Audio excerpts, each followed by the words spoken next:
I got some mixed thoughts on this little HDMI switcher, guys. Let's get in this review.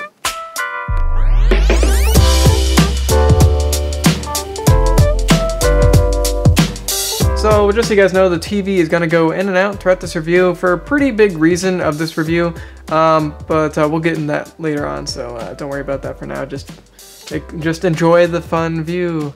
So let's get in this review of this CSRET switcher. I reviewed another one of the switchers maybe like a month ago or something like this. This one is a little bit different. That one had two outputs. This one still has 4 HDMI inputs here in the back. One HDMI input there on the left, or one HDMI output to go to the TV on the left, and then obviously power going in as well.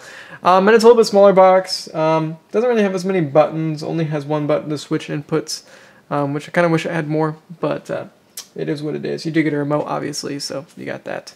But the cool thing about this is it supports 4K, which in a little bit we'll talk about if it supports 4K 60 Hertz, and it also supports picture-in-picture, which are these little green boxes, which, by the way, aren't supposed to be green, so we'll talk about that later in this review as well.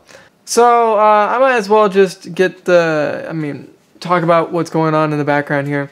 So I have my camera, or I have my computer plugged into the switcher, and then plugged into TV, and then I have, let's see, TV right here and Xbox One right there, and then oh gosh, okay, well there's nothing on this input, so.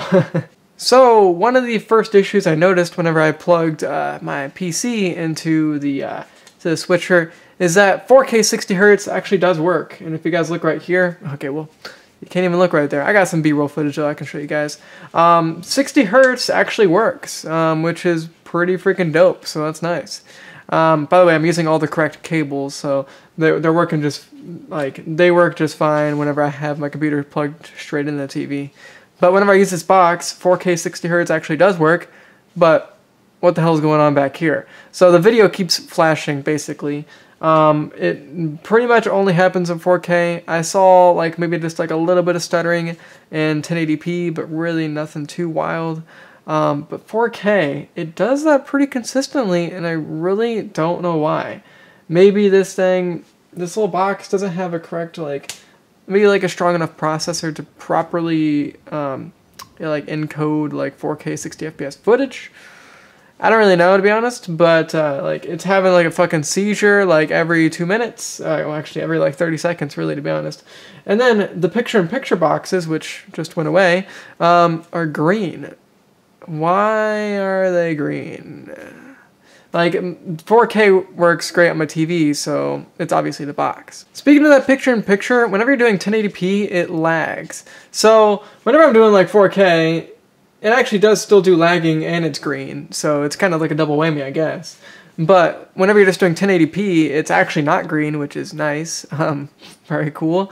But it is laggy. It's only 2 or 3 FPS.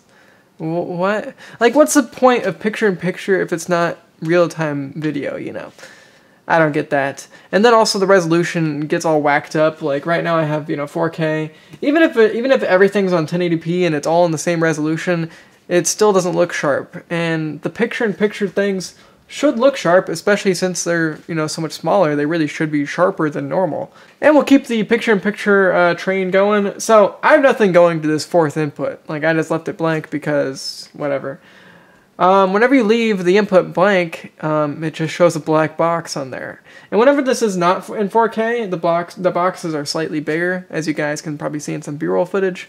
But if there's no input going to... If there's nothing going to one of the inputs, why doesn't this box just take off that black box? And by the way, you probably hear thunder. There's a storm right now. Sorry about that. That's not related to this video at all, but yeah. Anyways, picture-in-picture, just take off the black box if it's not being used, because then it's just a black box covering the screen for no reason at all. And also, even whenever the boxes are a little bit bigger, these picture-in-picture boxes are still pretty damn small, so... I don't know, it's just a little bit too small. Maybe an option to increase the size, maybe an option to really move them, because there's really no option to move them. There's one thing you can do, which is move them an inch. I don't, I show you that in some B-roll footage. I don't get the whole point of that button. I don't know, picture-in-picture just isn't very thought out that well in this product, I will say. So it's cool to have it, but CSRET, I think you guys could actually do like a way better job at it. And this storm sounds kind of bad, but I'm still going to go with this review because I got to do this. One really cool feature of this is that it does work as a good switcher, so if you don't really care about the picture-in-picture, you really don't have to worry about that too much. It's still a good switcher, and this thing really isn't that expensive. It works 1080p pretty well. 4K, don't use it for 4K. At least for some reason it's not working with my GTX 1080, so I mean, there's no reason why it shouldn't work with my GTX 1080. It has HDMI 2.0 in it, but I don't know. But yeah, it works pretty good as a switcher. And also, it doesn't block any of the outlets next to it, which is actually very surprising. Like, every product these days does that. Why does it do that? But this thing doesn't, which is cool. So good job with that, CSRET. Certain parts of this product are really pretty well thought out. It's a nice little box. It works really well. The fact that you know, it has 4K support is cool.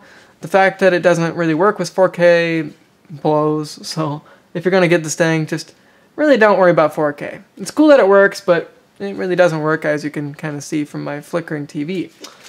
If you're gonna use it for 1080p, it works very well, so that's cool. If you're gonna use it for picture-in-picture, doesn't really work that well. Even when you're doing 1080p, it's only like 2 or 3 FPS.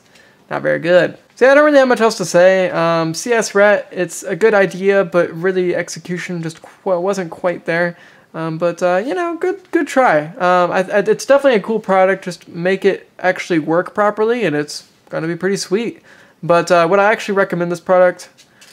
Unless you're just using it for a 1080p switcher, no. Sorry, CSRET. I know you guys gave me the product for free to review and everything, but whenever it's flashing like this, I can't really recommend a product. So, kind of sucks to say that, but that's what it is. Anyway, thank you guys for checking out this review. Sorry about the lightning in the background. Hopefully, you know, you guys didn't hate that too much. Thank you guys for checking out this review. Sorry, CSRET, for giving you a negative review. It's definitely not biased at all. You can tell. Whenever someone gives me a free product, I like giving good reviews about stuff, but whenever I got green boxes and flashing lights, it's kind of impossible to give a good review on that. So, sorry, CSRET. Fix your problems, and I'll review the new product. But thank you guys for checking out this review. Drop a like on it if you thought it was cool, and if you like that it's not biased at all, because as you can see, it's definitely not. Beyond that, thank you guys for checking out this review. Subscribe to the channel if you want to. I have a cool video coming out pretty soon as well, by the way. I actually got an unopened copy of Sims 1 for PC. So watch out for that pretty soon. I kind of want to make a video about that. Thank you guys for checking out this video, and I'll see you crazy motherfuckers later. Peace out.